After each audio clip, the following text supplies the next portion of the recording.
حضرات مکرم، میرے والد گرامی رحمۃ اللہ علیہ، آپ نے ظاہر ہے کہ ہم سے نہ جانے کتنی تقریریں ان کی بارے میں سنی ہوں گی، لیکن میرا خیال ہے کہ ان کی کرامتیں کم سنی ہوں۔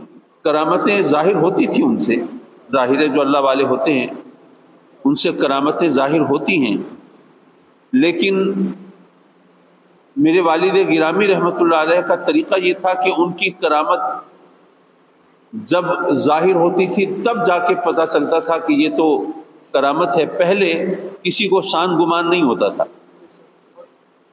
دعویٰ کرنے کو تو میں بھی کر دوں کہ جناب یہ ہو جائے گا وہ ہو جائے گا، لیکن ان کا یہ طریقہ نہیں تھا۔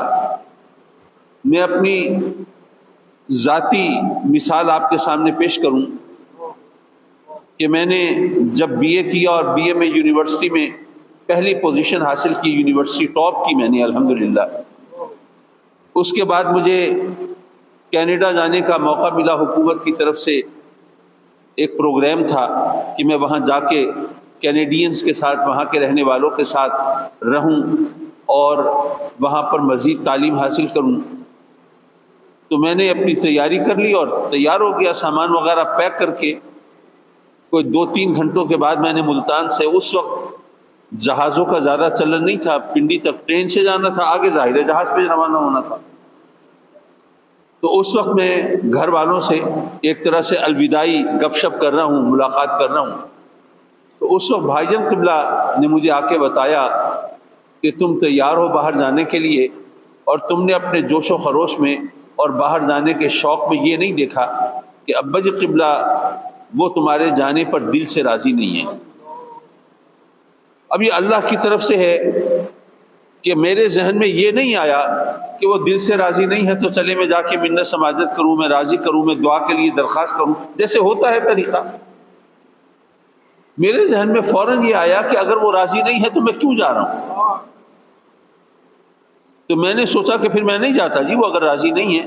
اب ذرا سوچئے، چند گھنٹوں کے بعد میں نے ٹرین پہ یہاں سے روانہ ہونا ہے، اسلام آباد کے اندر میرا پاسپورٹ اور سب سامان تیار ہے، ویزے لگے ہوئے ہیں، روانگی اگلے دن صبح کی فلائٹ سے ہونی ہے، اور میرے ذہن میں فوراً یہ آتا ہے کہ ابا جی قبلہ راضی نہیں ہے۔